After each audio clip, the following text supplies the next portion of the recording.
Hi guys, in this video, I'll show you how to type on a PDF document on your MacBook. This is super simple and there's no extra apps needed. So first, open your PDF file. It should open in preview by default.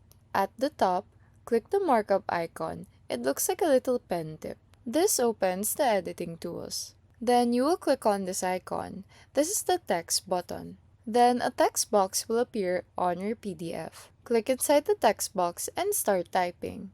You can drag it anywhere on the page. Then you can use the toolbar to change the font, size, or color of the text. You can also make your text bold, italicized, or underlined.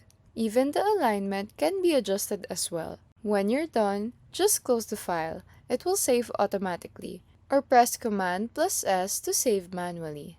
And that's how to type on a PDF document on your MacBook. If this video helped you, feel free to like and subscribe for more quick tutorials.